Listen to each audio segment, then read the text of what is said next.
Here's the song that wasn't supposed to exist. A debut single built on a sample that got rejected 3 times, recorded in a basement studio that smelled like weed and pizza, and almost cut from the album entirely. A $5,000 gamble, a producer who couldn't afford the beat, and lyrics written in 20 minutes that changed hip-hop forever. These are 20 weird facts about Biggie's Juicy, and the bonus, the whole hook was his mom's idea.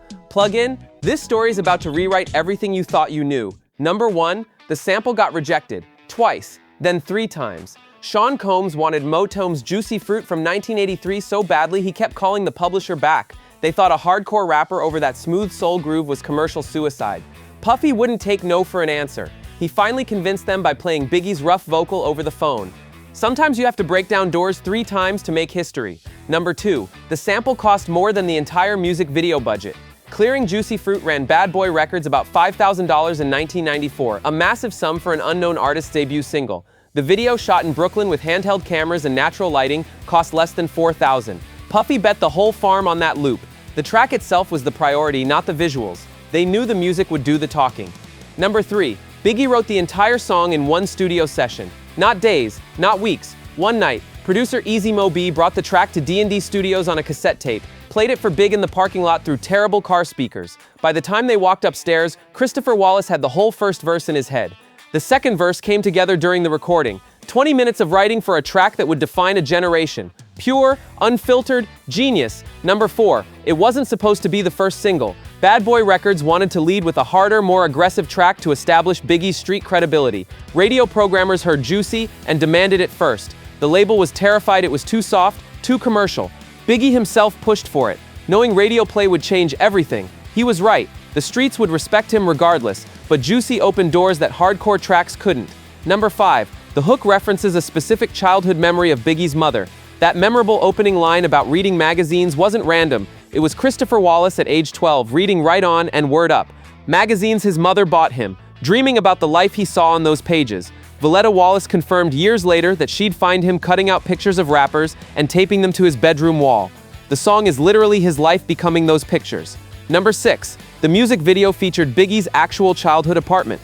That Brooklyn building wasn't a set, it was 226 St. James Place, where he really grew up. The neighbors you see aren't extras. Those are real people from his block, who showed up because word spread that Big was shooting. The landlord gave permission on one condition. Biggie had to pay the back rent his mother still owed. He cut a check on the spot. Full circle. Number 7, the song almost got pulled from Ready to Die. Label executives heard the melodic sample and panicked. This wasn't the hard East Coast sound that was selling in '94. They wanted it replaced with something grittier. Puffy threatened to walk away from the entire project if they touched it. Biggie backed him up. The standoff lasted 3 weeks. Finally, someone with sense left it alone. Imagine that album without Juicy. Unthinkable. Number 8, the song name drops 52 specific brands and luxury items. Count them. From the Sega Genesis to the limousines, from Moet to Alizé, from Coogie sweaters to Versace. This wasn't just flexing, it was painting a detailed picture of success. Marketing professors now use Juicy in courses about product placement and aspirational branding. Biggie turned rap into a lifestyle manual. Those brands saw massive sales bumps in urban markets throughout '95. Number 9, the track was recorded on a $400 microphone. D&D Studios had expensive Neumann mics worth thousands, but engineer Dave Greenberg used a Shure SM58, the same mic you'd find at a dive bar karaoke night. Why? The expensive mics captured too much room noise from the basement studio. The cheap mic focused on Biggie's voice and nothing else. That legendary vocal? $400 of hardware. The voice? Priceless. Hey, pretty wild so far, right? If you're enjoying this deep dive into how Juicy became an anthem, go ahead and hit that subscribe button so you don't miss what's coming next. Because in a minute, we hit facts 11 through 13, the Billboard battle, the rival that tried to buy the rights, and the almost collab with Mary J. Blige that never happened. Trust me, it only gets more insane from here. Number 10. The song peaked at number 27 on the Billboard Hot 100, but it dominated urban radio for 23 consecutive weeks. Here's what that means. Mainstream pop stations were still too scared to play a black rapper talking about selling crack and getting rich. But every city with a significant black population, every urban station from coast to coast, had it on rotation hourly. Biggie didn't need mainstream America's permission. He built his empire from the communities that understood him first. Number 11. A West Coast label tried to buy the rights before it dropped. No joke. An unnamed executive from Los Angeles heard the rough mix through industry contacts and offered Bad Boy $50,000 to shelve it and let them release it with a West Coast artist. This was August '94, right when the East-West tension was building. Someone out west knew this track would shift power back east. Puffy didn't even return the call. Some things aren't for sale. Number 12. Mary J. Blige was supposed to sing the hook. The original concept had her vocals replacing Biggie on the chorus, similar to what worked on Real Love and What's the 411. They even blocked out studio time. Mary's schedule wouldn't allow it. She was finishing her own album and doing press overseas. Rather than delay the release waiting for her, Puffy had Biggie sing it himself. That decision made it more personal, more authentic. Sometimes the backup plan is the better plan. Number 13. The music video was shot in one day with one camera. Director Sean Combs, yes, Puffy directed it himself, had no film school training and a crew of 3 people. They rolled through Brooklyn with a borrowed camera and natural sunlight. No permits, no insurance, no backup footage. When you see Biggie walking down the street, that's one take because they couldn't afford film for a second. Authenticity doesn't need a budget. That rawness is why it still looks better than overproduced videos today. Number 14. The song was released on August 9, 1994, exactly 2 months before Biggie got robbed and shot 5 times. He was still recovering when it started climbing the charts. There's this eerie parallel between the lyrics about going from negative to positive and him literally fighting for his life while the song that celebrated his success was blowing up. He did radio interviews from his hospital bed, still promoting it, still grinding. The dream couldn't wait for his body to heal. Number 15. Easy Mo Bee originally made the beat for Craig Mack. Let that sink in. The instrumental that defined Biggie's career was intended for another bad boy artist. Craig heard it, passed, said it wasn't his style. He wanted something harder, so Easy played it for Big just to get feedback, and Christopher said, "Give me 30 minutes." Craig Mack's loss became hip-hop history's gain. No disrespect to Craig, but imagine him on Juicy. Can't do it, right? Number 16. Before Juicy, publishers regularly blocked hip-hop samples or charged prohibitive fees. After it went gold, publishers realized cleared samples meant money. Suddenly, soul and funk catalogs opened up. Puffy's Hitmen production team built an empire on this shift. Mesa, 112, Total, Faith Evans, all benefited. Juicy didn't just launch Biggie, it launched a new business model that's still industry standard 30 years later. Number 17.